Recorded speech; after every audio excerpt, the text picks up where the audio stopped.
Okay, it's 7 o'clock, so I'll call this meeting of the Urbana City Council Committee of the Whole to order. Could the clerk please call the roll? Ms. Wu? Here. Mr. Sachs? Here.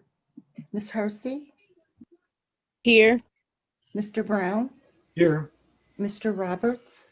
Here. Mr. Colebrook? Here. Mr. Miller?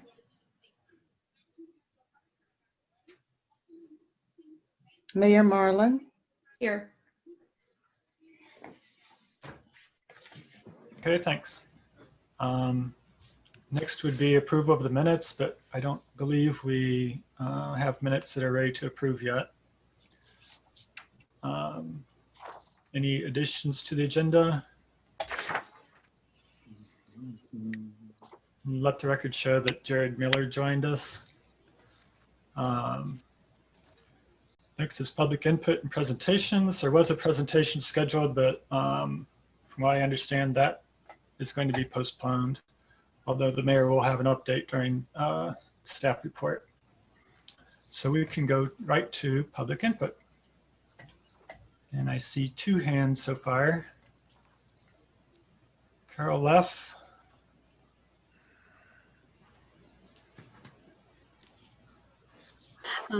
Yes, good evening. I'm Carol Leff speaking for the ACLU. Very briefly, we urge the City Council to pass the important anti-racism resolution tonight, but then to go on further and put those aspirational principles into practice by supporting the use of force policy the ACLU and the NAACP have put forward.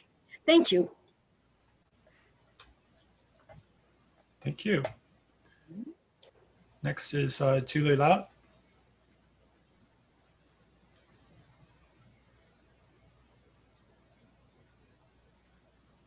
Hey everybody, it's great to see your faces again. I'm really glad to join you here this evening. I was so excited when I saw the draft resolution circulating. I was privileged to see an early draft of this when I had my brief time with all of you in the fall. Knowing how important this was to the work that you all are doing together, as well as to the work that Councilperson Charisse Hurley has been doing, I just wanted to call in and share my support for this resolution. I think that it is incredibly important for any body like ours, any city leadership, to do the kind of work that this resolution does, to first acknowledge the damage that has been created by white supremacy and racism throughout history.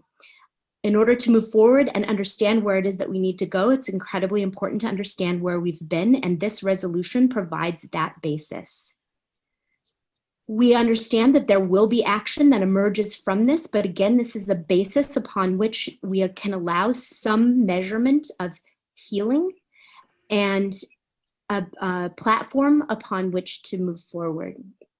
The sentiments that are included in this resolution, I believe and I hope can work in tandem with the city's new involvement in GARE to give Urbana's elected officials, appointed officials and staff, as well as all of us interested and involved community members, a basis upon which that we can move forward with policy and practices.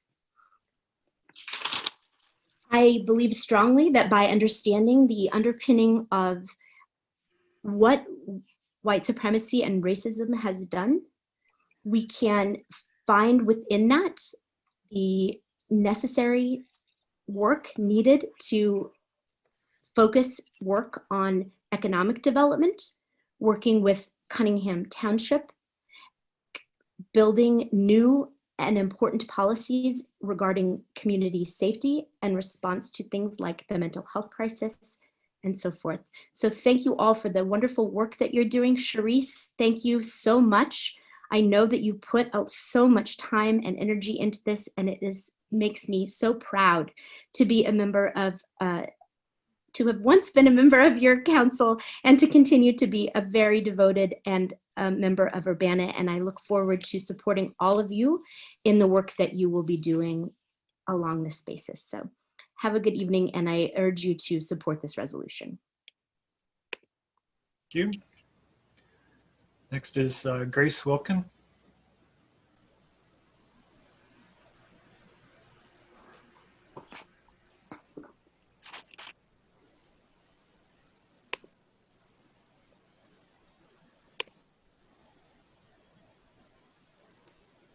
Okay, I just got the unmute asked. Can you hear me now? Yep, we can. Okay, thank you. My name is Grace Wilkin. I use she, her pronouns, and I'm a resident of Urbana in Ward 6. I wanted to call and also support the resolution tonight. I think that it's important to acknowledge our history and make a commitment to address it and keep working through it. I think the next step is to proactively seek to live out this ordinance, and I hope and look forward to seeing that. On a separate note, I also wanted to still caution about my concerns about indoor dining and lifting COVID restrictions when the students have just come back and there might be a new strain of the virus in town. So it just doesn't make sense to me. It seems dangerous, and just want to express my concern on that as well. That's all. Thank you. Thank you. Next is Jane McClintock. Hello, this is Danielle Chenoweth. Can you hear me? Yep, hi Danielle. Okay. Hi. Danielle Chenoweth, 412 West Illinois Street in Urbana. I also serve as the township supervisor. I've read through the resolution before you to end structural racism and achieve racial equity. And I want to applaud Cherise in particular and any other collaborators you had, Cherise, for enumerating some of the details of the history of racial bias and white supremacy in Urbana.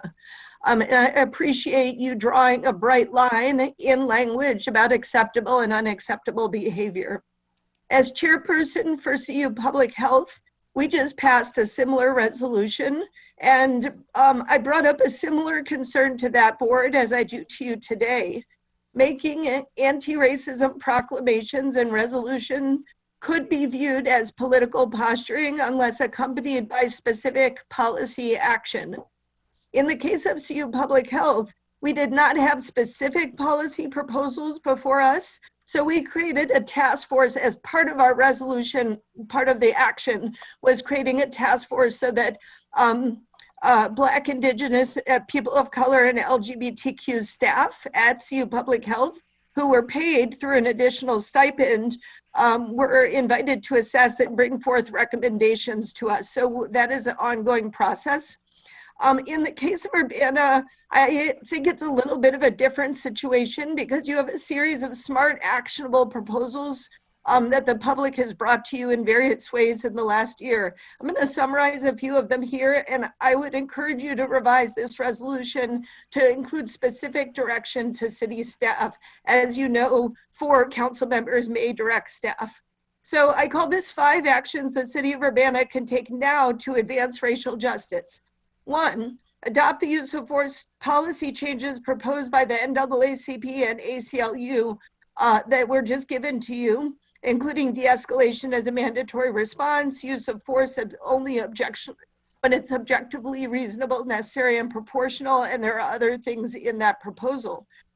Number 2, interrupt illegal housing discrimination in Urbana by following the Cunningham Township Supervisor's Office recommendations in our February 2020 report uncovering blatant discrimination by 22 landlords operating in Urbana. We believe that all you need to do is actually just follow your own policy on the book and direct your attorney to send cease and desist orders to all 22 violators if they're found to continue to be violating at this point. That would take maybe an intern 3 or 4 days to check on that. You should also implement regular testing of rental companies and landlords so that the discrimination doesn't go undercover. And there are other recommendations. I will send you a link to this so you have it. Third, address the long legacy of racially biased police, traffic, and pedestrian stops in Urbana by adopting Joel Cruz's proposed resolution from November 16, 2020. And it directs the police department to essentially review traffic stop policies and procedures to eliminate disparities by the end of 2021, monitor individual officers' amount of time and specific locations in conducting stops, and require written consent from the driver before conducting a vehicle search, which I thought was an excellent proposal. 4, update the Civilian Review Board of Police Ordinance and Procedures with recommendations from the Stop Police Violence Group offered in June 2020 that includes the CPRB ordinance being updated to acknowledge video witnessing, as well as making sure that the CPRB is able to access all complaints without tampering or filtering by the city administrator or chief of police. And number 4, increase investment in low-income neighborhoods and boost diversity and hiring at the city for both staff and contractors. Thank you. I appreciate your time. Okay, thank you. Next is Kiara Johnson.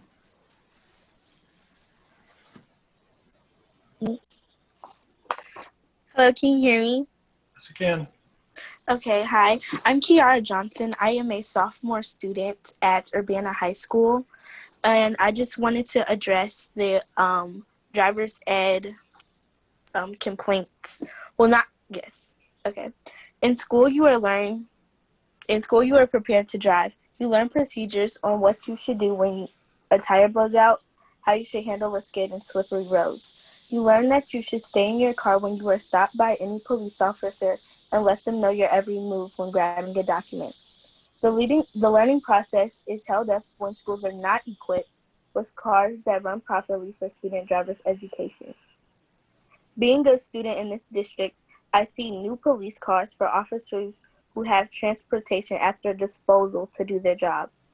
Why do they need new vehicles when there are teen drivers on the road who have to ride in student driver's ed cars that have been around for more than 20 years? These cars are constantly in need of repairs for transmission, and they have over 400,000 miles. If the district budget permits RSOs to be given the privilege of new vehicles to protect students, shouldn't the students that they are protecting be given the same driving privilege? These RSOs have vehicles and licenses. However, these students do not. Where should the urgency lie? One police car can cost from $40,000 to $50,000, while for that price you can purchase more than one student driver's ed vehicle. With the evolution of new cars, the surrounding sensors will help upcoming drivers be more aware of their surroundings and avoid crashes. Why can't the funds from the government and taxpayers be used for drivers' education? This will positively help the Champaign-Urbana community by including new student drivers. That is all I had to say about that. Okay, thank you very much. Next is Christopher Hansen. Hey, Bill, can you hear me okay? Yep, I hear you. Let me click on my little list here. Well, I was going to ask about this mysterious city update, but I guess that's been rescheduled. I do want to encourage the mayor and the council to give as much information to the public as possible when they have agenda items. It's actually, this is an issue that's actually been raised even by council members, unhappy that they haven't gotten information about items that are going to come up. The first issue I wanted to talk about is I have heard that another Urbana candidate has been removed or is going to be removed from the ballot. Mr. Adam Rush, he's running as a Libertarian in Ward 1. I've reviewed what documents I have, and I've also sent a FOIA request to the city clerk to get more. It looks to me like Phyllis Clark just sent a letter to the candidate saying, you're not eligible to be a candidate, and it sounds like she's just going to remove him from the ballot, or the county clerk is going to do that. I sure would like an explanation from the city on exactly what authority is being invoked here.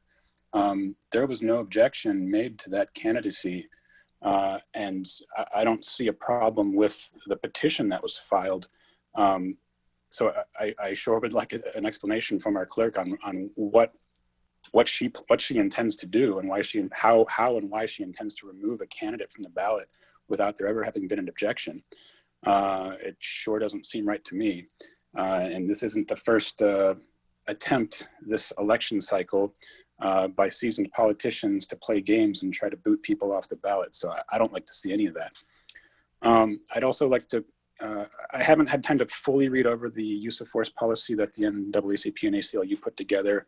I do want to remind the council that those two groups aren't a full representation of the public. There are other people in Urbana who have input. And by the way, we almost, I mean, besides having Chief Seraphin present, we actually never hear from our own police officers. As far as I've never heard from them, their input. Are we ever going to hear from them on what they would like to see Urbana do in terms of policing? It's kind of, it feels a little not enough to just have, you know, one proxy kind of tell us. But when you guys passed the 10 shared principles, I think I spoke then and I told you it just looked like political posturing to me. And it was, because you immediately started violating it, right? I mean, the shared principles mentioned transparency twice, and then the city engaged in all manner of illegal activity when it comes to public records requests.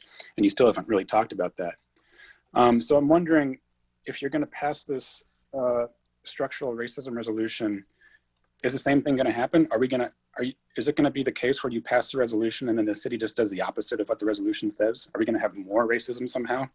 I'm going to say less politely what Daniel Chenoweth said and say that this is posturing. It has nothing in it that indicates that the city is going to take any action or do anything. And as a reminder, it was just a few weeks ago that the city administrator tried to push to get the council to make it so that the city was completely exempt from our own human rights laws.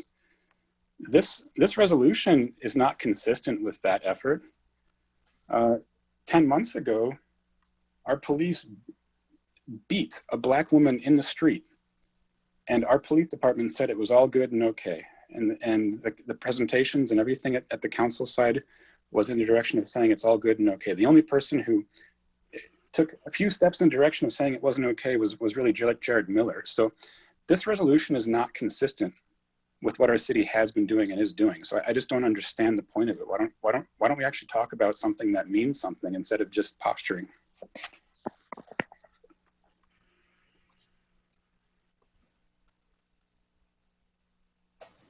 Next is Brian Dunn.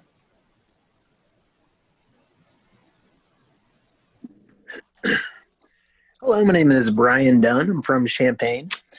First of all, I just want to say that it's super cool to have a high schooler on here giving public input, that kind of community engagement so early and talking about, you know, issues that are so important is just so rad to see, and I'm so hyped on that.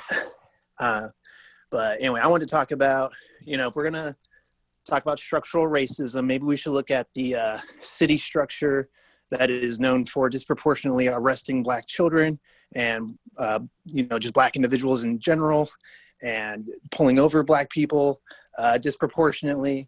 And I think that, you know, we have addressed, and the community has addressed, a big area of structural racism in policing. And I just don't see any action being taken on that. And in fact, I see further investment in this, you know, big conglomerate of structural racism. And I just think that instead of investing in things like gas masks for police to gas people who, you know, by the numbers are probably going to be Black community members, instead of investing in that, maybe we invest in our teachers and our caregivers and our schools. You know, so many teachers in our community, they end up having to buy their own supplies for kids. And I'm sure that they've made tons of investments in their online setups over the past year. And I just don't see that kind of buy-in from police ever. How about we have them, you know, crowdfund for whatever gear they need, or, you know, maybe we talk to their union, and their union can gather stuff within their members to buy things to make them feel safe and secure in their job that's no more dangerous than my job when I was a delivery driver. So those are just some things that if we're looking to address structural racism, I think that looking at the police critically would be a great way to do that. Thank you. Thank you.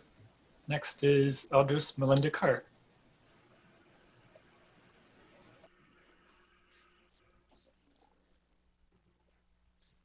I actually didn't have my hand up, but I was going to wait until everybody else. There's other people I can wait. Give me a little time. Is there anyone else I can wait? There's still 4 ahead of you. Did you want to wait? Yes, please. Okay. We'll come back. Chandra Bishop.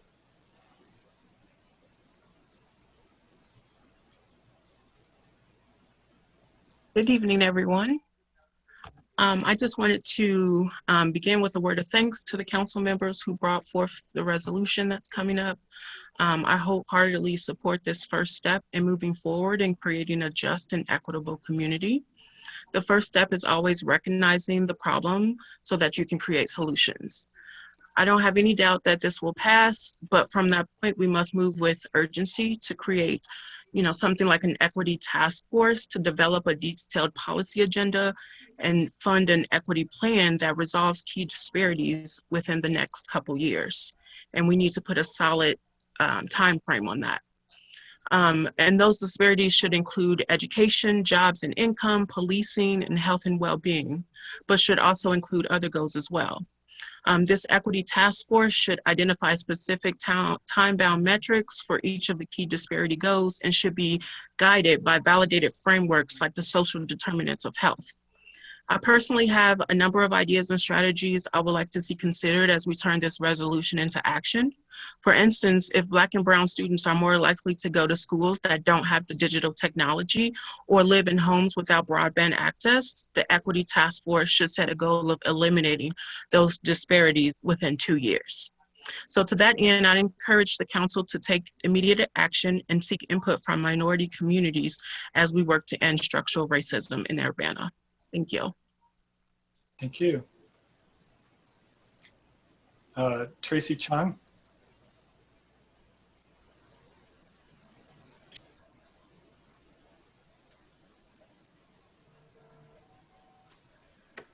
Hi, can you hear me?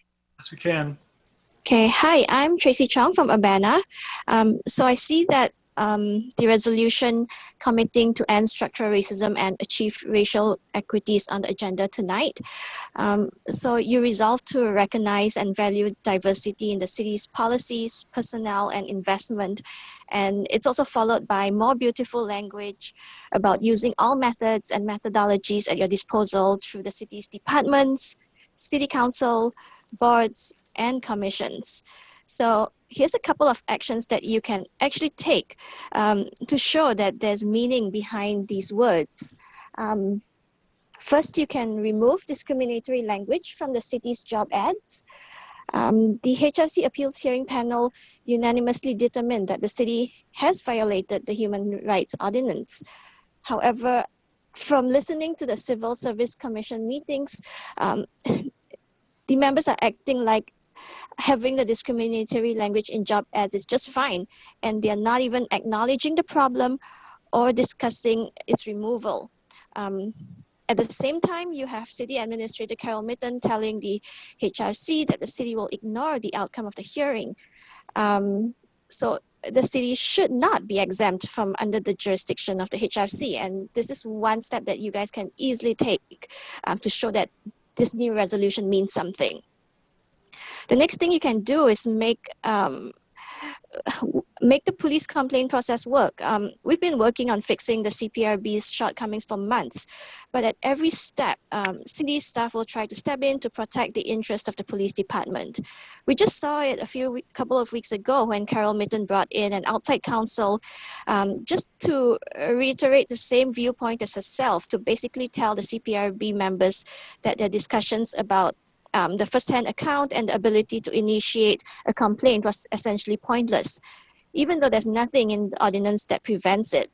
You can also remove the discriminatory restriction in the CPRB ordinance that says that no person with a felony conviction or plea shall be eligible to serve on the CPRB. These people with residents with first-hand experience with the justice system are the most qualified to serve the public's interest in police oversight.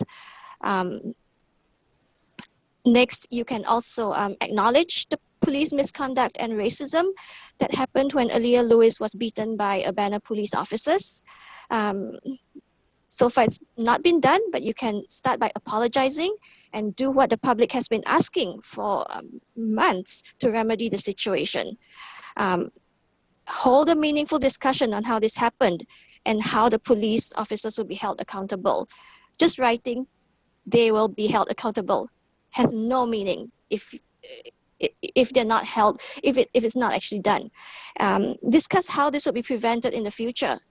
The public has told you what needs to be done for the use of force policy revisions.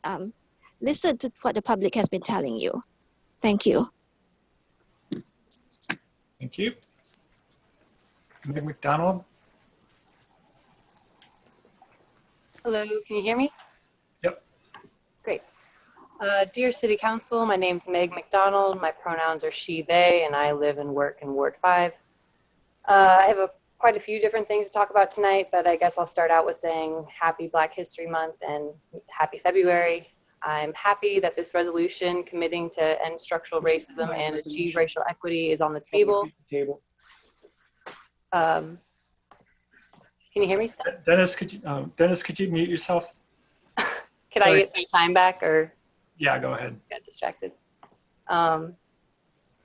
Anyway, I'm glad this resolution is on the table because conversations around this is needed, acknowledging the harm that white supremacy has caused. But I also know that it doesn't address any of the current issues of police brutality in the Urbana police force. We have been trying to have some of these conversations at city council meetings and outside of them, all of 2020 and beforehand with the cops in schools conversations. And before that, because racism has been around as long as this country. And before that, I thought Jared and Mary Alice were going to bring up anti-racist topic and subjects weekly. I may be misremembering that. Maybe they were told not to do it anymore. But I really hope this resolution doesn't become forgotten like that did. We went over a subpar use of force policy presentation by the chief of police a few weeks ago. The NAACP and the ACLU wrote their own in response. The community had lots of great input from the listening sessions and more. I'm curious to hear how that policy update is going and whether or not it was rushed to get those grants approved. Transparency is appreciated. There is no route to ending structural racism without seriously disarming and defunding the police force. There is no route to true community health and safety without forcing the police to relinquish the majority of the city funds that they hold. Those funds could be used in so many different ways to actually actively help people, not just respond to them after the issue has occurred. We had a protest in late May in the reaction to George Floyd's murder. The police showed up in riot gear and agitated and kettled the crowd. Escalated. Over 20 people were arrested. Most of them were young and Black. All of them were given felonies, held for 2 days without bail, and are still facing the effects of a structurally racist system. Where is our truth to power for them? Instead, we are possibly considering a bid for gas masks in the next month for our police force, up towards $10,000 worth of equipment. What exactly does the police force think is going to happen? And if whatever they think is going to happen happens, how do they prevent it or treat the root of those issues? When we don't put our money to the real solutions and instead to the cops again and again, what message is this sending us, the community? Speaking of messages we send to our community, what message is Urbana sending with these electoral process mishaps? Newcomers are inspired to volunteer their time to run for city office and are being challenged. I unfortunately participated in the first challenge in 20 years a couple months ago when my petitions were objected, but I went through the steps and then the extra steps that were asked of me and made it on the ballot. Adam Rush went through the steps to get on the ballot. He collected signatures in Ward 1, chose a party. Whether or not the Libertarian Party is an established party in Champaign County is irrelevant now because that could have been challenged during the challenging period. Now it's about why it wasn't acknowledged or remedied until January when it's past the point of redemption for Adam Rush. Are you hoping no one hears about it or that no one cares, or both? I guess the last thing, if I have time, is I would bring up COVID and how a lot of seniors without internet are missing out on vaccine distribution. I'm sure you've already know this.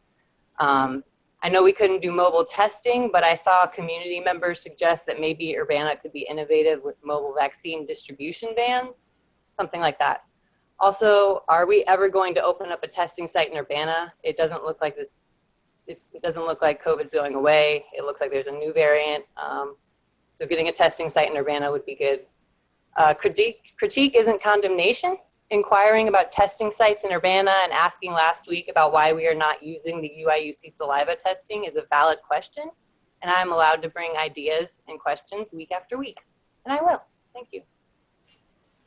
Thank you. Colin? Hi, my name is Colin Dodson.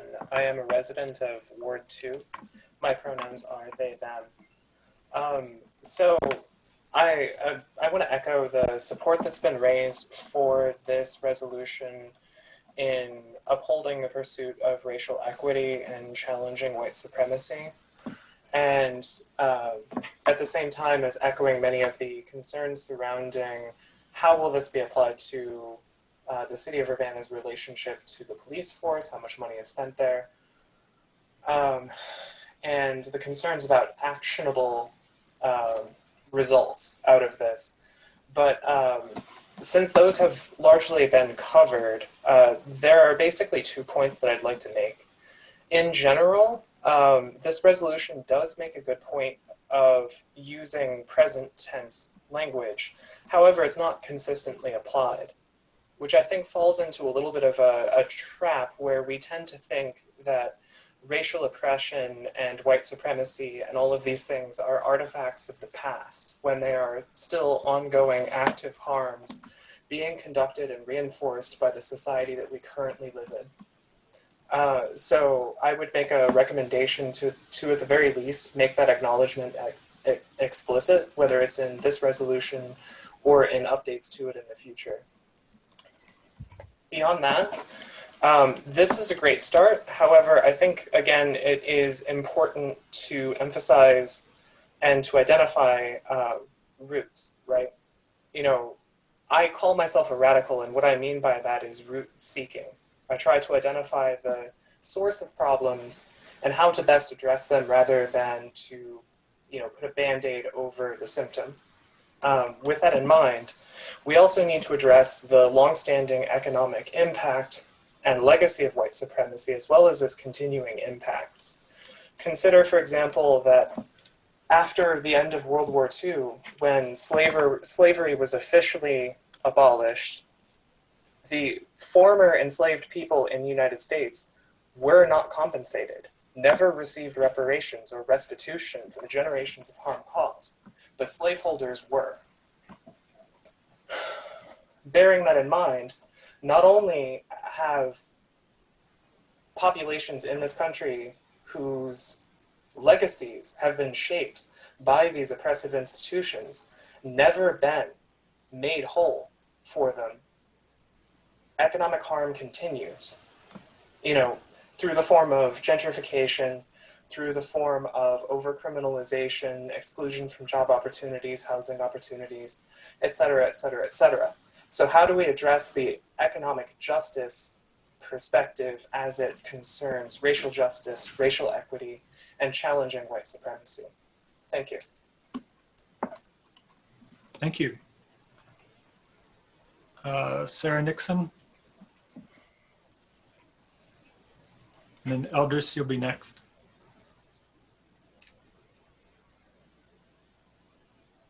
Go ahead, Sarah, I'm sorry.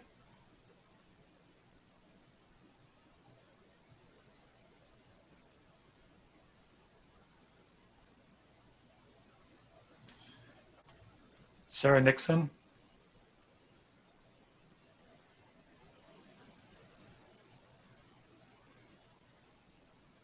I guess, can Sarah unmute herself? It looks like she's unmuted, so I'm not sure if she might be having some microphone issues or. Okay. Okay, we'll try to come back if you want to speak later, Sarah. Elders Melinda Carr.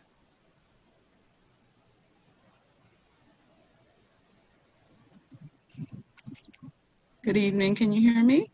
Yes, we can. Good evening. I just wanted to make a comments and first acknowledge the uh, resolution, and it's a great resolution overall with a historical point of view of things that have happened in the past, and acknowledging all the history, and it makes a really good start for us to go forward. I just wanted to clarify, last week I spoke and about the incident in Dr. Ellis, and then there was the same incident in the Dr. Martin Luther King subdivision in Champaign, and then extended to some other neighborhoods in Urbana. I understand, and I know that the communication of that incident, so with the plastic bag with the no white guilt piece of paper and the rock, because I didn't say that. And so that what happened is something that needs to be communicated widely, because it's noted as a national type of thing that has happened in other places. So when I said, I mentioned Facebook as the first point of communication, because it's a private media and everyone cannot access Facebook. They can't search for information on Facebook. And so the information that was posted, for example, that the mayor put on Facebook, the memo, the information from our alderperson, I'm just talking, as we, everybody didn't get to see that. So the memo, which included the Southern Poverty Law Center, was important. So I'm saying not to be silent. So this resolution with that act is important for us to make it a public event, because when we're silent, that's what's happened in the past. We had people who, and I'm just going, since we're talking about historical things, Emmett Till's mother, she made that a public thing of her son, Dr. Martin Luther King, and all those who fought. If they had been silent, we wouldn't be here, being able to go through the things that we're going through, and recognizing what they did for us. So we can't be silent, we have to be public. So I'm saying this resolution is a great start, and it would be good if we could get some of the recommendations from people such as, I'll say, Daryl Cruz, Danielle, know they've been around for a long time fighting this fight. Some people who are no longer here with us have been fighting this fight. We got to do some things that are going to be implementable. If we set up task force, sometimes things get lost. And so the things that we know people have been fighting for a long time, it would be nice if we could get them in here so that they're documented. So I'm just saying, because I've seen some things and I haven't been here like some of the others walking in, but I'm sure I'll have some comments later on as the Minister Alliance, for example, we supported, I know my time is running out, the IDAC traffic stop information, but we weren't acknowledged as a person or organization who presented information. So transparency, we need to include that. We need to make sure we're accountable. And so I hope we don't lose that momentum is what I'm saying. Thank you. I know I'm out of time, so thank you for allowing me to speak. Okay, thank you very much. Justin Hendricks. Can you hear me? Yes, we can. Hello, everyone. My name is Justin Michael Hendricks, community engineer, Parkland College student, Champaign-Urbana resident. You're write-in candidate for District 3 in Champaign, Illinois this election season. Be sure to write my name on your ballot this election season. I just want to say thank you to everyone who has donated to the community closets and pantries that Hidden Homeboy and Marshall Austin has created. Please look out for more, and we're thankful for the clothes that you're doing and giving at the IMC. I want to also say that Black lives are important, just like Black History Month. We need Black History Year. We need more than just a NAPIT Day. So make sure the school districts know that there is more than just a NAPIT Day that we need to do to make sure that Black lives and Black families are important, especially during the month of February. Also, equity is important, but also we know if equity was first, equality wouldn't have to be asked for as well. We know that Champaign is very historical. In 1940, Supreme Court acts that pushed Black bodies out to create the North End. We know about the 1970 home rules that birthed in Jim Crow. So let's make sure that we're not moving back but forward when we're talking about equity and socioeconomics and social services.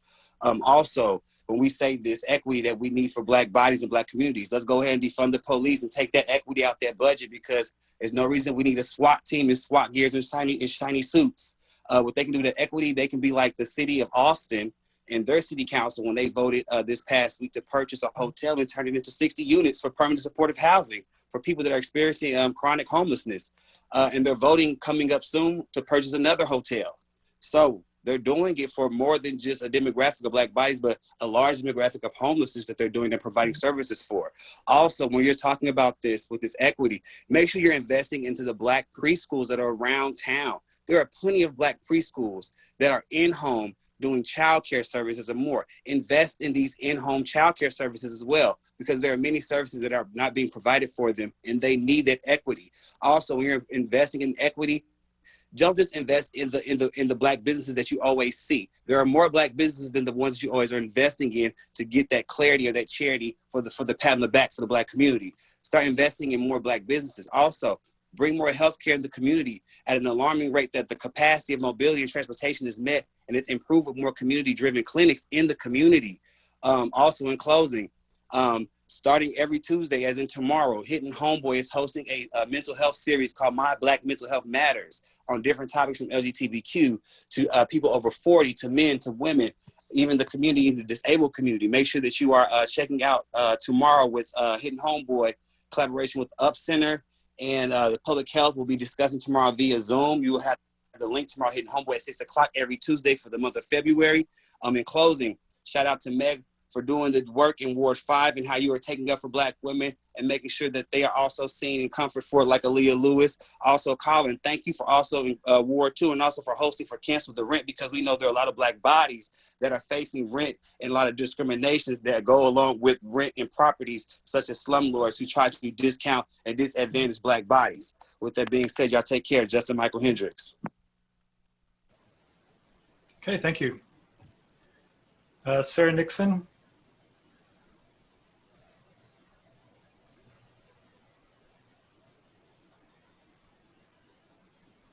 Sarah, can you hear us? It looks like Sarah has unmuted, but we're still not hearing anything.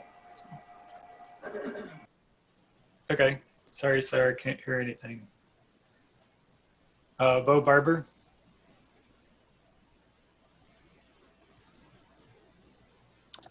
Hi, can you hear me?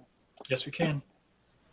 So, thank you for letting me speak. I just, I want to echo kind of like probably what you've heard several times tonight, but, I'm happy that this resolution is being made and it's a step of one of many that needs to be taken.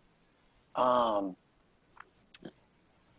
can appreciate a resolution that is, for ending the systematic discrimination and racism that, we see in government and society today. I just also want to make sure that, like others have said, and I'm not accusing y'all of this, but I'm just saying kind of how it all looks, and it's important to carry through with things and keep your word. Y'all are going to spend over, potentially over $10,000 on like all this riot gear.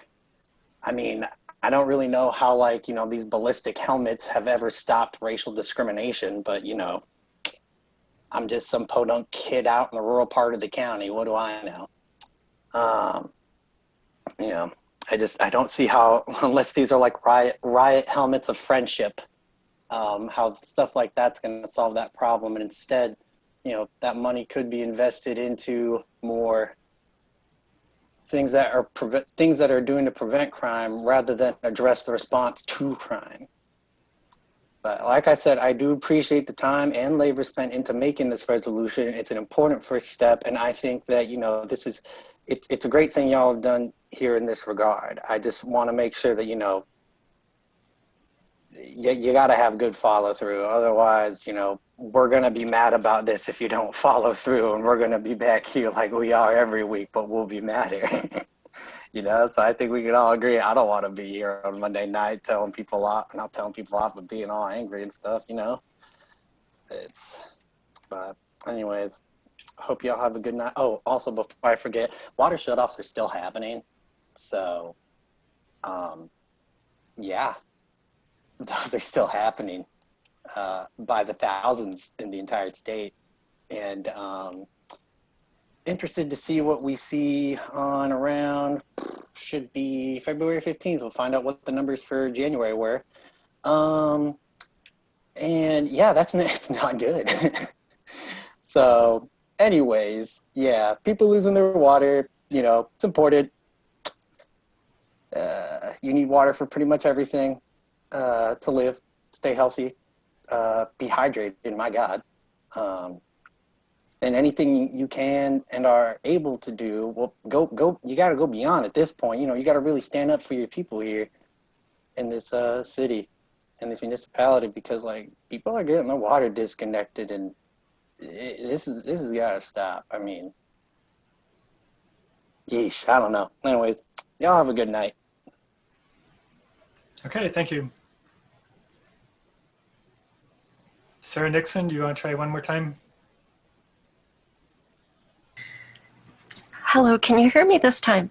There we go. Thank you. Oh, great. I guess third time is the charm. I apologize for the technical glitch. My name is Sarah Nixon. I am a resident of Champaign County, and thank you for this opportunity to speak to the council, the Urbana City Council. I first would like to remark that the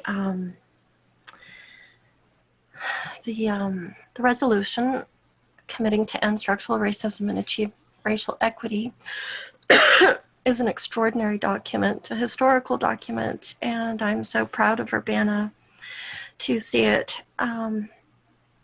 drafted, and no doubt it will be voted in. At the same time, though, it's profoundly sad to see the city put forth this resolution with a trumpet blast while maintaining total silence and indifference toward the ongoing and escalating plight of Ali Lewis caused by the systemic racism and, I would say, incompetence of its police officers.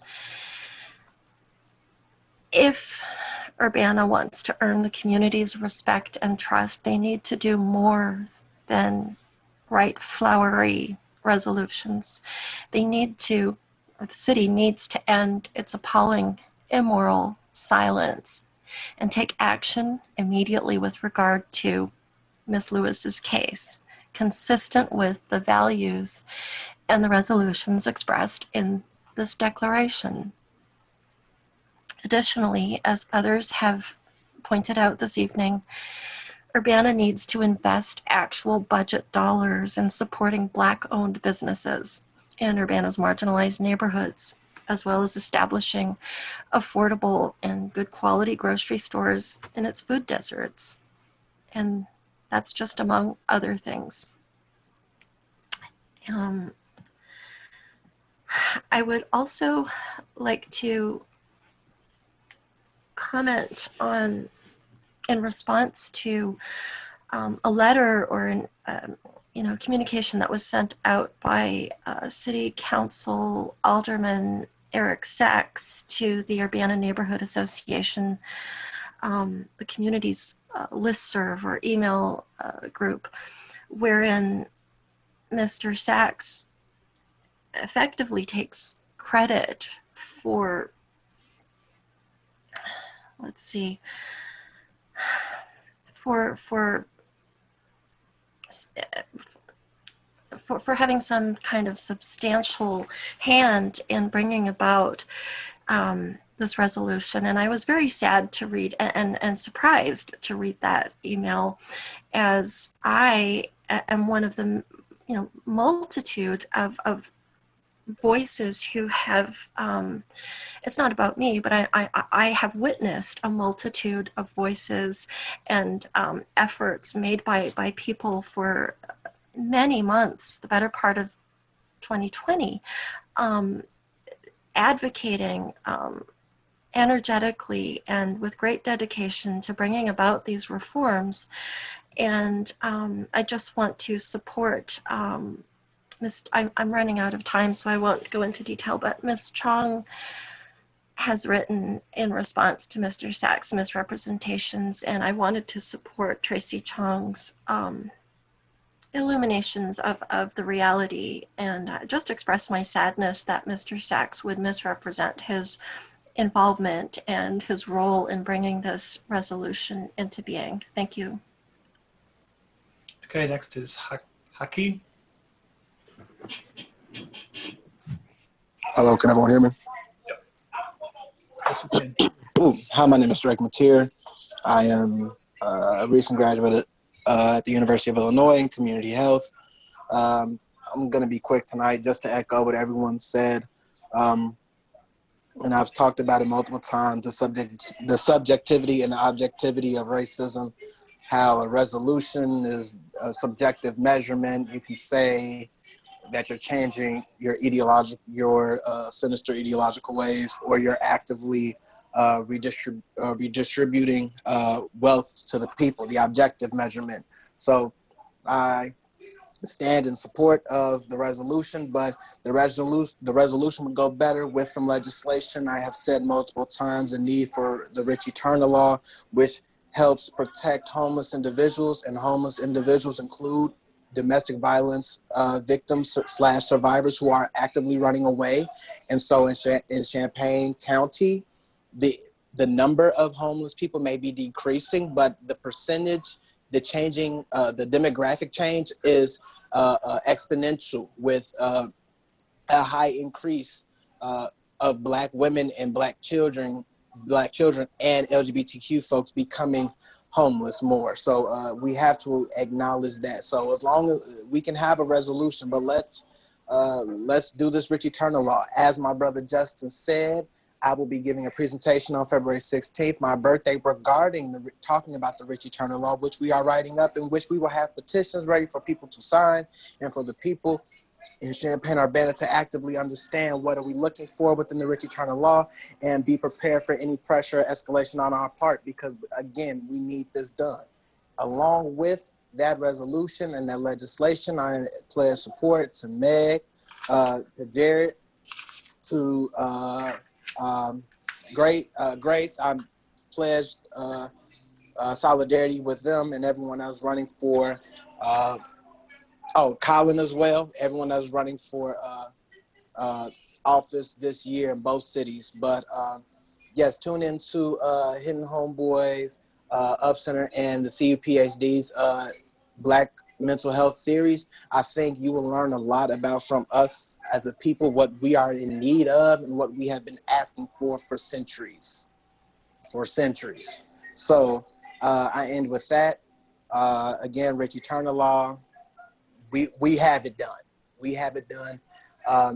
It is now time for you all to come to the people, and the people present to you what we need, instead of you all coming to us and just telling this is what we're going to do. And I end with this. I also hope that these racial pod discussions do not end because a resolution is going to be signed regarding turning away white supremacy or turning away fascism. You can only, a pen and paper does nothing unless action is behind it, unless there's an actual change. And I end with that. Thank you. Okay, thank you. Last one is Rita Connerly.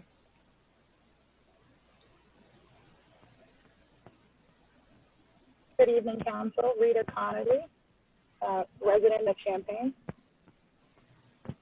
I'd like to echo the sentiments of many of the callers tonight. Happy Black History Month. Let's celebrate African American history and let's start speaking true history. I agree that a resolution is one step in the right direction. However, in order for effective change, we need to see a reflection in our policies. Subjective measures, words are the most least purveyors of truth. In many of the callers, I can hear hesitancy relating this policy. You cannot blame us for why we are hesitant. We are holding you accountable for this resolution. Whereas equality does not come at the expense of another, but ensures that everyone gets what they need to be a full participant in their community. I kind of find it difficult to entrust that this resolution will stand, especially finding out that there is currently on the table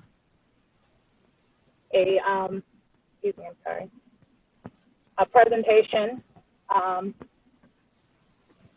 to purchase additional riot gear, a bid that could possibly exceed $10,000 and to include 12 riot helmets, 12 gas masks, the helmets, 15 first responder bags, and the bid is due on February 4th. Instead of purchasing gas masks and helmets, how about bike helmets for kids in our community? Instead of seeking to buy ballistic helmets, when just two weeks ago, we had a discussion about the use of force policy and the community's concern with de-escalation, but yet you are still seeking to spend tax dollars on materials that contribute to the detriment of Black and brown bodies. These things don't go hand in hand. To have a resolution, but also a bid on the table to continue to buy the tools necessary while we still have Aaliyah waiting for charges being pressed against her. Drop all charges against Aaliyah Lewis. Protect Black women. Refuse the bid that is being presented to purchase more riot gear. And instead of enforcing more force against our people, make de-escalation a priority. What I'm asking is that instead of just making a resolution, make sure that we are following through with action and measures that we can see. Again, this is Black History Month. I would hate for this to be a resolution released and contradicted by our city.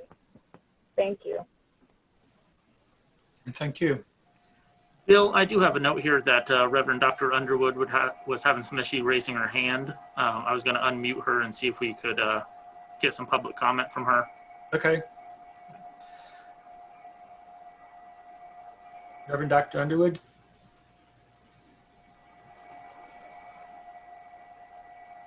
So Dr. Underwood, I've unmuted you. Well, I've allowed you to unmute yourself, I should say. And from here, you'll want to go in the lower left-hand corner and click unmute. And then you'll be able to address the council.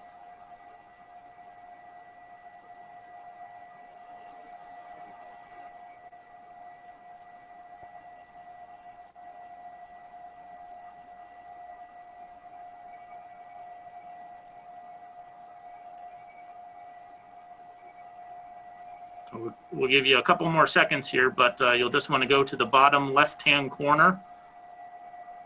And there should be a little microphone there that'll say unmute. And if you click on that, then you'll unmute yourself. Jason, did you also unmute Bishop Underwood? I did, only because I wasn't too sure what phone she was on. Right. Okay. But on either phone, they would be able to do that.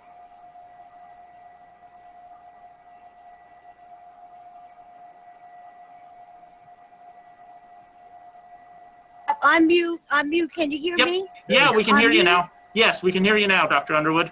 I got my computer on upstairs. I got 2 phones downstairs, plus I called in on my home phone all night. and now I don't know what's going on. But apparently one of the phones, let me get off my home phone and then get on my, because I called in on my own home phone. Can you hear me? Yes, we can. Okay.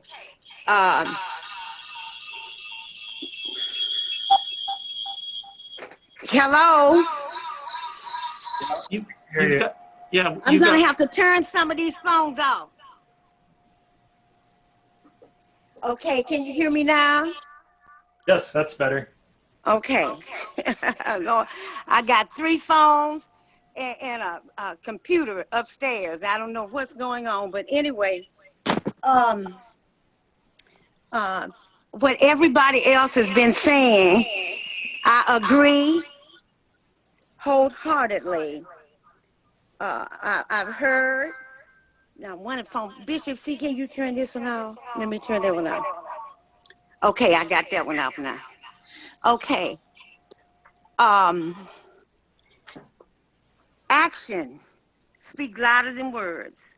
The words are beautiful, historic, truth, but we need to add on with action, is what I wanted to say. A lot of people have given ideas, and I'm so grateful to see these young people step forward and give ideas to our city leaders. That's what we need. Don't stop. Don't be silent. We must speak. We must see that our city take action on what is written. Now, I would say in the written document, they need to explain the difference between, well, they need to explain in parentheses, de facto, because a lot of people don't understand de facto or de jure unless you're in the legal field or something of that nature. So if this is going to the public, which I believe it is, we need to put in parentheses what de facto means so the general public can understand it. But as I forestated, we need to put action. Daniela spoke to it. Miss Megan spoke to it. I had noted a number of the other people. Cullen, I think, spoke to. I mean, a lot of people had a lot of good ideas, and we need to continually listen, hear our public, because it's we the people.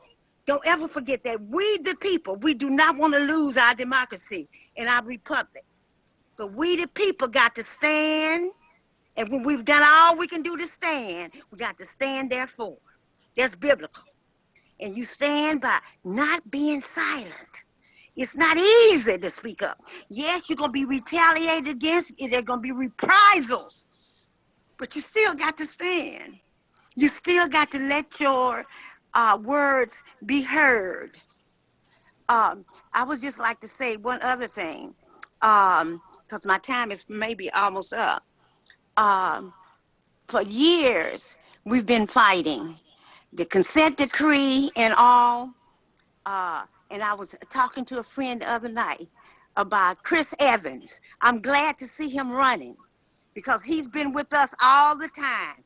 In Peoria, with the federal government, there's consent decree over in Urbana, at the Confederate building, the consent decree, other things that we fought for years, marching peacefully over in Urbana years ago with Grandpa. I forget his name, but we used to call him Grandpa, and all the rest of us. And I'm glad to see that he's put himself out there. Thank you. Thank you. Okay, we have one more, Alan Axelrod. Thank you. Can you hear me? Yep. So I want to first just reemphasize a point that I made at the Urbana School Board in late of 2019, which was that I've written reports, I've written statements about what I believed, and I've received feedback on those things in high school. I've received feedback on those things in undergrad. I've received feedback in those things as a graduate employee.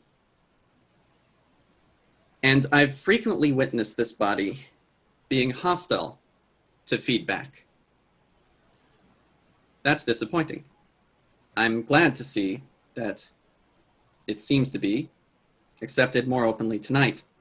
But I'm reminded about December of 2019, when community members begged you, presented research to you, not to spend $300,000 on putting more police in our schools when there is information showing that that is not effective, when other methods of addressing violence in schools, such as the Oakland model that James Tiger Corbin presented to you that day, were better suited for. You prioritized the consistent, coherent, and respectful relationship between other units of government over the people who care in this community. And what I would like to see is that any resolution on anti-racism address your racism. No matter your background, that was a racist, systemically so action. And you all voted for that 6-1. So what I would like to see is that this resolution be amended. Yes, I know that it's written much in advance and that there's the expectation that it will be passed as written. But I would ask that it is written to specifically mention the culpability of this body, because I am tired of seeing apologies from different public officials who apologize for things to become more accepted in the community, rather than for apologizing for the things they've done and who they've done it to and how it's affected them. This is a meaningful resolution. I'm not diminishing the resolution. I'm diminishing the integrity behind the people acting on this resolution.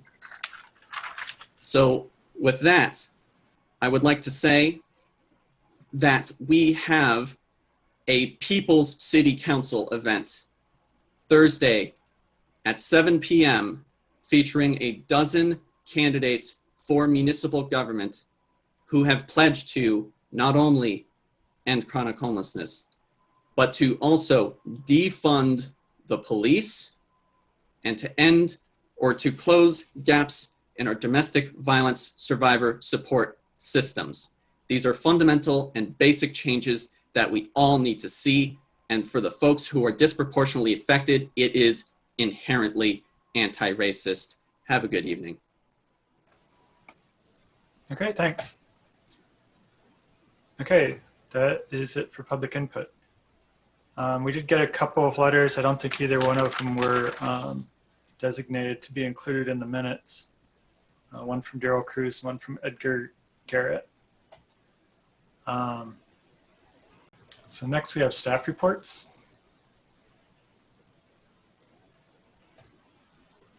I don't have anything tonight, thank you. Mayor?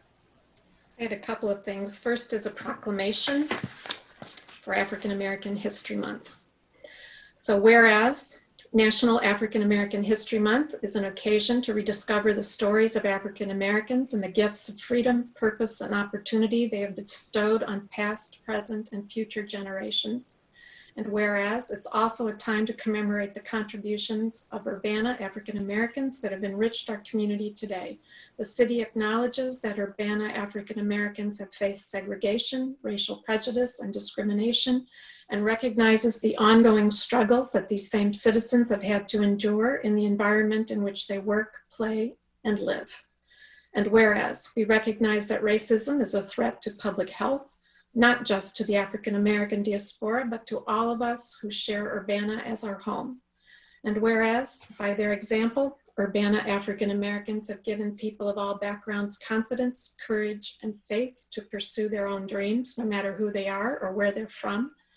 And whereas, in recognizing our own bias and prejudices and denouncing ideologies that promote racial division, we stand with those who value a just and inclusive community and the need for diversity and opportunity in Urbana and in our country.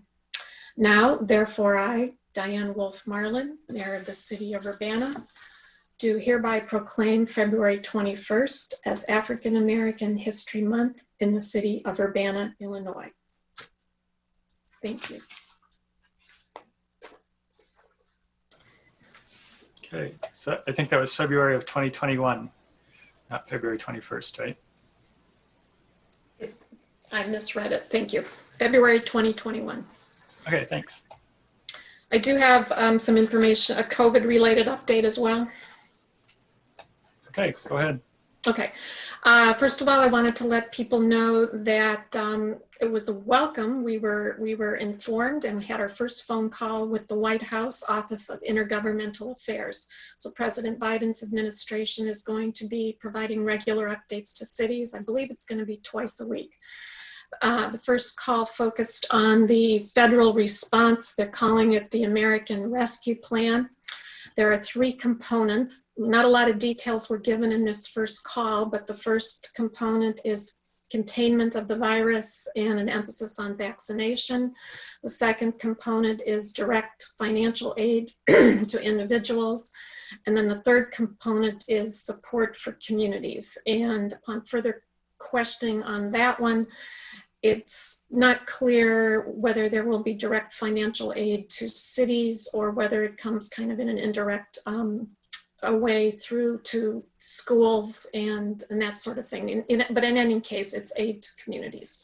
So those are the three components. And as I said, we'll be getting weekly or bi-weekly updates from the White House, which is remarkable considering we've had very little over the past year. Secondly, I wanted to let you know that we were informed today that the B117 variant has been detected in Champaign County through testing. Not much more detail was given as far as where the tests were done or that sort of thing, but it has been detected here, and we'll get more information, I'm sure, as the days go on. The Pfizer vaccine is now available in addition to the Moderna. So depending on where you go for your vaccination, excuse me,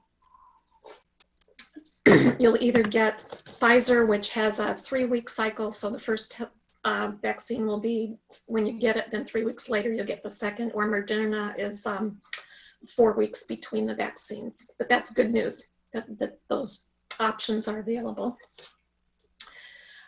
It was also announced today that in addition to the faculty, teachers, staff for our public schools were vaccinated this week. They're opening up vaccinations to the next class of essential frontline workers, and these are grocery store workers, so the baggers, cashiers, stockers, people who do pickup and customer service, food and agriculture workers, these are in processing, veterinary health, livestock services, animal care, people in shelter and adult daycare, postal service workers, manufacturing workers, those involved in production of goods for distribution to retail, wholesale, and other manufacturers, public transit workers, flight crews, bus drivers, train conductors, taxi drivers, paratransit drivers, in-person support, and ride-sharing services. So these vaccinations are available this week for people in this category by appointment only at the former Dress Barn store in the Kohl's Plaza. People can call 217-902-6100 for an appointment. So that's 217-902-6100. And lastly, I know there's a great deal of interest in community testing, making saliva-based testing available to the community. This is in the hands of the University of Illinois. We're working very closely with them. We have strongly encouraged them to make it available. And I believe at the Community Coalition meeting on Wednesday, we'll be getting an update, and they'll be asking for feedback. So if you can tune in at 3:30 on Wednesday to the Community Coalition, which links are available on the City of Champaign website, there's probably going to be more information. But at this point, as I said, the ability to do this testing rests with the U of I and their plans, and we're waiting to hear what that is going to involve. Thank you.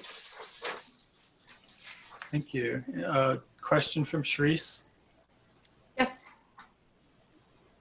Need to unmute I guess the question I have in regarding, because I know that that the vaccinations are taking place you said at Walmart and CVS too? The federal government has contracts with Walmart and CVS, and those contracts, as I understand it, were for mainly long-term care facilities, skilled care, and assisted living. So they're happening in parallel to the testing that's going, or the vaccinations that's going on at the iHotel and the Dress Barn locally are through the public health district. Walmart and CVS are parallel, and that's through the federal government. How does a person who is uninsured, no real health care backup, so to speak, how would they go about getting vaccinated? All they have to do is call the number and make an appointment. The vaccinations are free. Okay, so all they have to do is call that number the 902-6100? Yes. Okay. Yeah. They're free. So it will be no charge to anyone. Okay. Thank you. Sure. Dennis. Oh, sorry. Well, if I could just interject a minute, it's also really important for people to keep up their social distancing and mask wearing. I know everybody's getting pretty excited about the vaccinations and the percentages coming down, but there's still a lot of very vulnerable people out there. The vaccinations in a lot of our long-term care facilities are just starting this week, and they'll be going on for a couple of weeks, and it takes weeks for you to develop immunity after you have the vaccination. So there's still people out here, even though a lot more people are getting vaccinated, a lot of people are still very vulnerable. So keep it up, keep up what we've been doing for the past few months for a couple more months, and just kind of keep on top of it. Thank you for saying that, and it's going to take longer than a couple more months. So I think we should we need to be planning on masking, distancing, and being very careful really for the next 6 months at least. One other thing I wanted to add, I also wanted to let folks know that we are starting to plan, staff is starting to plan for how to utilize more public property, more public spaces to accommodate operations for our restaurants, bars, retail businesses. It won't be too long before the weather warms up enough that folks are more comfortable being outside, and we're going to be looking at how we can be more flexible and accommodate even different, more different ways of outdoor dining, because people really do feel more comfortable and they're safer outside than inside for the next few months. So we're going to be making plans are underway now, exploring the opportunities. Okay. Did you have a question, Dennis? I wanted to add something. We recently just heard the list of people who are going to be able to receive the vaccine, who are people who are in the service industries, doing interaction with the public face-to-face. And I heard this morning from an individual who's been an election official who's done managed early voting and voting in various locations here in the Champaign County, that poll watchers and election officials will also now be included in that list of people who will be eligible to receive vaccination, so that they will have coverage and protection before the polls open for early voting. I think that's important for people to know as well. Absolutely. Thanks. Mary Alice, did you still have something? I was just wondering if you were aware, Diane, or maybe even Bill, what type of outreach Public Health District is doing to seniors who don't have access to the internet and who don't have email. Is there any particular targeted outreach that you are aware of that Public Health District is doing? I know there's several groups working to do that. They're working through the various churches. I was on a Zoom call actually a week ago with a number of the churches in the community. And then there's another group that's getting underway to do that sort of outreach as well. So I think they're going through numbers of different channels. Okay, all right, thanks. Have they talked about mobile clinics at all? Not at this point. What we are learning though is that the more people they vaccinate and the more that this county can demonstrate they can use every single dose that they get, the more vaccine they'll get. So it's kind of a self-perpetuating process. So right now they've been very, very efficient at really being able to administer every dose, which is wonderful for the community, but it also means it will help ensure that we continue to get the vaccine into the county and then into people. So it's a tremendous operation. But at this point, they've got all they can do to manage the two clinics at the iHotel and at the Dress Bar. Okay, thanks. Any other questions for the mayor? Any other staff reports? Seeing none, we'll go on to the one item on the agenda. Resolution number 2021-02-005R, a resolution committing to end structural racism and achieve racial equity, from council members Hersey and Wu. Did, Sharice, did you want to introduce this or anything, or? Sure. I guess this is being offered to the city regarding structural racism and achieve racial equity. Equity is, I think, even maybe more important than what we call equality, in the sense that I guess I was thinking historically, you know, of different people's definitions of what equality is, whereas equity is based more on fairness and how we look at how we strive to be fair for all Urbana citizens. So I would like to move that this be, and I haven't, and I also want to say that I listen to what the public says, as well as what, you know, emails that I got, and it's not meant to push a particular policy as much as it is for us to be aware that we so that we don't stifle future policies that could be helpful in achieving this. So we are presently doing different things to meet with and using different methods and methodologies, as I put in the paper, that to get to our equity in this particular city. So that's basically all I have to say right now. And I hope that this will be moved for approval to go to City Council for approval. Okay, thanks. Mary Alice, did you want to add anything? I guess what I really wanted to add, and I think a lot of people have already talked about it, is a lot of this document talks a lot about the history of what has happened in our community, talks about the effects and the repercussions of all of that, and it talks about looking towards the future and what we should be focused on. So I hear what everybody is saying in terms of action, and I don't think that this resolution was originally crafted as an action document in terms of specific policies, but really we're looking at the entire system. We're looking at everything that we need to be keeping in mind as we look at different policies that come up. I mean, I think a lot of people had some really good ideas, and it actually says to me exactly why we don't have specific actions in this resolution in regards to specific policies, because there are a lot of ideas out there in the community. And so, you know, with that, I think we should have a conversation in terms of how we move forward, but I think the resolution here sets the stage. So that's what I'd like to say. It's an important first step. Okay, thank you.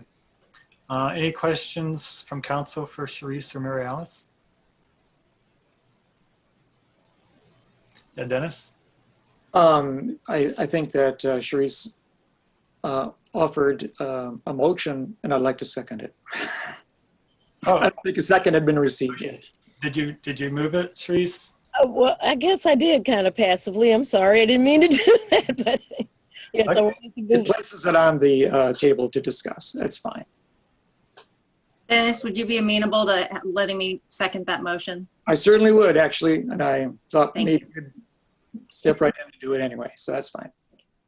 Okay, so we have a motion to send resolution number 2021-02005R to City Council with recommendation for approval. And that's from Sharice and second from Mary Alice. Any discussion? Dennis. So I would like to say that it's a bracing document. I think it's very well crafted. I had to read it a couple times to kind of absorb the scope of it. It's wide scoped.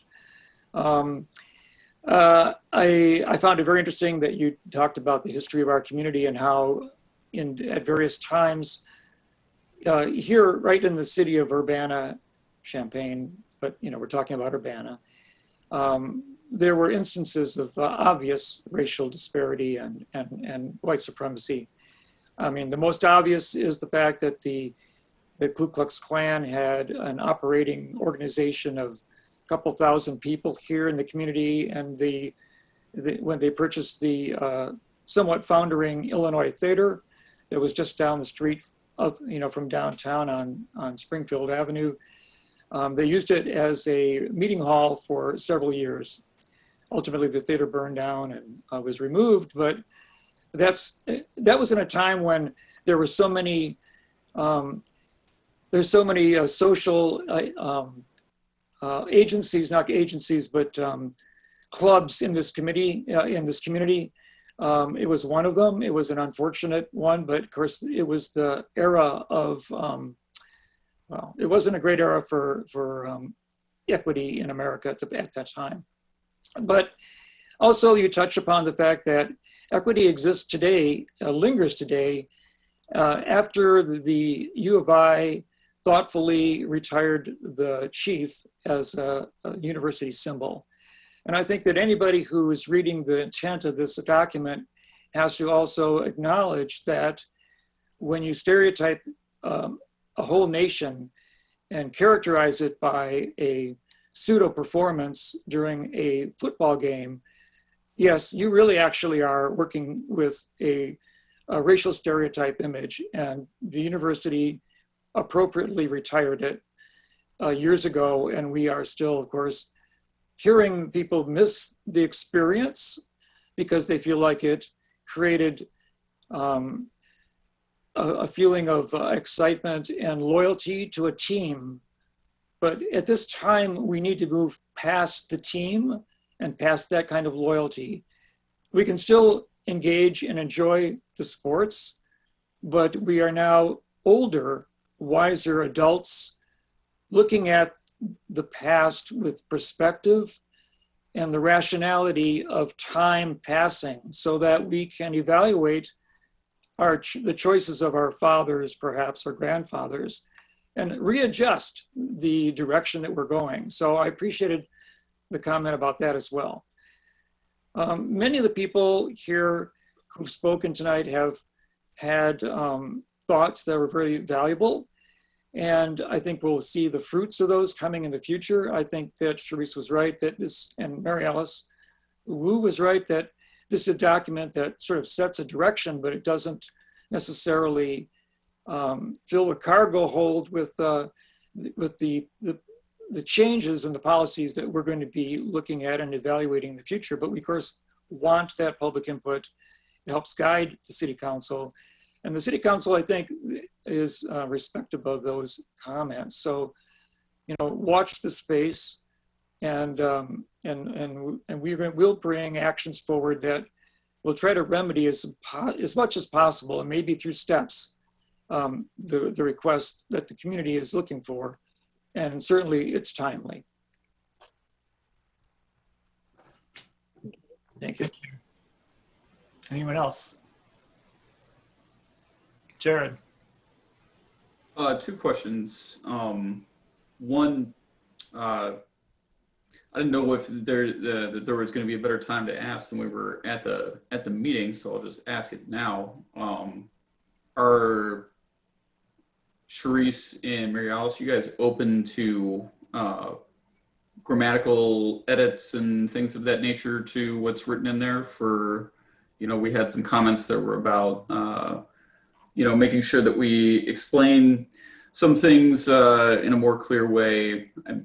I read through it. I just had lots of ways that I felt like we could say some things in a more clear fashion, but I didn't want to offer any without asking if that was something you guys would even be into. What did you have in mind, Jared? I know the de facto, you're talking about what Reverend Underwood said? Yeah, I mean, that's one. I mean, I would need to translate this into like a Word doc that I could show a bunch of edits that I would suggest onto. I don't have like a bunch of specific examples, but I've read through it a couple of times and been like, well, what if it's all grammatical, nothing about content, just about rearranging things. But just curious if you guys were open to that. Well, I'm open to it. I just thought you would have, is there a specific time or whatever that you want to discuss that now? We can discuss it now. Well, what I was going to propose is I can offer language suggestions and just share it with council in general so everybody can see them. And then if the two of you want to take up any of them, we can present it when it comes back around again. Okay. Yeah. That works. Thanks. Mm-hmm. Okay. Any other comments?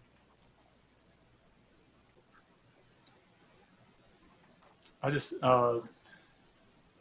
I wanted to thank you for the work you did on this. I was going to suggest adding, the history is great, and I know I've kind of started delving more into it, and I've looked at a lot of it before, but there's a lot of great resources online too, like eBlackCU and the historical or forget if it's called archives, something else at the U of I,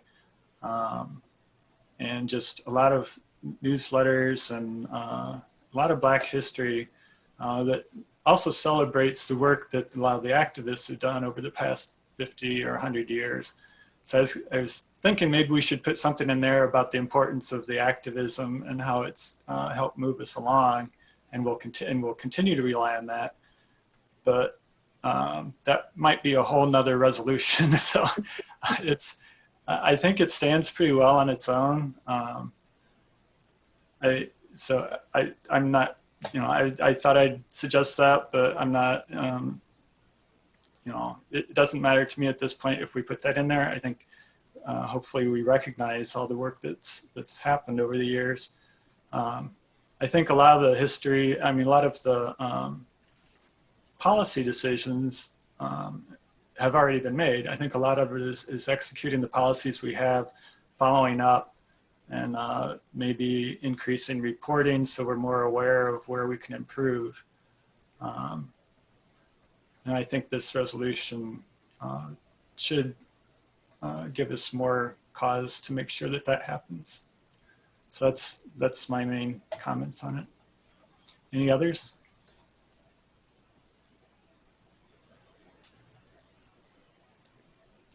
If not, you want to vote? I'm fine with that. Okay. Would the clerk please call the roll? Ms. Wu, Yes. Mr. Sachs, Yes. Ms. Hersey, Yes. Mr. Brown, Yes. Mr. Roberts, Yes. Mr. Colebrook, Yes. Mr. Miller. Yes. That motion carries. Thank you. Thank you very much. Now we have the new item on our agenda, council input and communications. So I guess we can, well, we don't need to go down the line, just we'll take it in order of whoever wants to speak first. Anyone have something to say? Jared. So I just wanted to bring up one thing that I feel like, I don't know if it works exactly with our new COVID money that I know we're working on trying to figure out what we're going to do with. But somebody had from my board had messaged on social media the other day, and it caught my attention, and it's actually something that I had noticed and not really thought all the way through. But we're doing something right now that I feel like is probably something we shouldn't be doing during the time of COVID, and that's ticketing people's parked cars, especially in poor neighborhoods. So recently I drive down Potter Street and Silver Street in the Silverwood neighborhood all the time because I go to the gym that's right by there on my way back home to Vine Street. And recently I have seen the cars in that neighborhood with those little orange tickets on them a lot. And, there's probably a good reason why people's cars are stuck. This is probably one of the most financial distressful times for people who probably wouldn't have had the income to have been dealing with those things anyway. Cars may be, being neglected for repairs because people are not able to make repairs right now.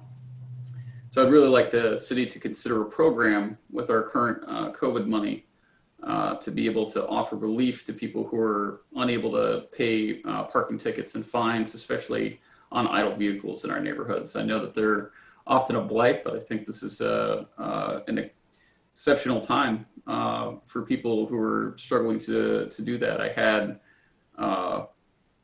my old roommate who lived at my house suffered a severe mental health crisis, ended up in the hospital for a while, and the only place he could really end up because he didn't have resources otherwise was back home all the way over in Western Illinois. And he unfortunately was unable to take his vehicle with him when he went. And he's been trying to do what he could to try and keep it back, but he was unable to pay tickets that were on it, and it got towed. And who knows where it is now. I'm sure it would be able to be tracked down. It's not worth much money, it's worth something he bought for $500 or something like that. But it was a crucial part of transportation for him, and for him to lose that during the middle of this, if he didn't have friends and family that he could rely on, would have been a really, really big loss for him. And I can only imagine there are a lot of other people who are going through that same thing right now. So, and again, I don't know if the COVID relief money the city has been able to find is eligible for this, and if it's not, then I would encourage that the city finds funds elsewhere. I can't imagine there's more than $10,000 or $15,000 of outstanding tickets, and we should be able to afford to cover all of those. And I would strongly encourage considering to cover those all the way back to the governor's the first proclamation order and our first emergency proclamation when things really started to change. So that was one thing that I would like the city to consider. I'm going to look into seeing what I can do about bringing some sort of resolution about taking action on that forward soon, but just want to put that out there for folks. That's it for me. Okay, thanks. Mary Alice. I take my 30 seconds to just respond to Jared real quickly. It's my understanding that the parking meter, at least in Urbana, is city money. So, I mean, it wouldn't be taking COVID federal dollars to pay the city the amount. It would be taking the city to suspend actually issuing certain tickets. That would be my understanding. So we don't have a clock anymore, so I don't know if my 30 seconds are up. I'm kind of watching a clock now. I didn't start it in time for Jared, but yeah, so I think, Jared, you have 30 seconds to respond if you want. Oh, I'll wait to hear the mayor's response. You may not have known, but for many months during last year, the city did we waived all parking fees, for example, in the city. And I'm not sure about, out in the neighborhoods as far as parked cars, but Mary Alice is right. It's not like we are charging, we'd basically be reimbursing ourselves. So it's something we can look into. Okay, thanks. Anyone else? I guess I would say that, then perhaps we could consider, I don't know, but we've got to stop doing it. It's all I'm saying. People are hurting right now, and this is not the time to be ticketing people for having their cars parked. Charisse, did you have something? Yeah. I tried to keep track of who was saying what, but I didn't do too well apparently. But I do recall there were two things that I wanted to know more about. Both Barbara brought up the water shutoffs, and that was continuing. I am interested in why that is continuing. Is it because we went back from our tier and our mitigations, or if I mean, why are we having water shutoffs? The other thing, someone had mentioned illegal evictions or evictions, and I thought that was continuing as a moratorium from the state. So what are we doing about these and that there was like 22 complaints or something? I think it was Danielle that said something about complaints that the city needs to look into, and then we need to look into it regarding landlords that are not doing what they should be doing, or doing something they shouldn't be doing. So how do we go about doing that? How does the city go about doing that? Anybody? Okay, thanks. Did anybody want to respond to that? If you want me to, I can really quick. Okay. I can't speak to the evictions. I'll talk to Rick Manor tomorrow about the water shutoffs. I was a little surprised by that too, based on the last conversation I had with him. But I'll get some facts about what's going on in Champaign County, at least, on that. And then I believe the 22 landlords that Danielle was speaking of was a report that she mentioned that the township had done. It's over a year ago now. And I believe they surveyed a bunch of landlords, and based on the responses that they got when they solicited them about possibly renting a unit in their building, they considered that certain landlords were discriminating against the potential tenants. And I can get a copy of that. I know I have a copy of that from when Danielle first presented it, if she doesn't circulate it to y'all herself. I think we need more follow-up on their practices, and it's been quite some time ago now, but I believe that's what she was referring to. The eviction moratorium is still in place, and on the call with the White House, there's the Biden administration, I think, has the intention of extending that as well, but the statewide eviction moratorium is still in place. Okay. Thank you. Okay, thanks. Anyone else?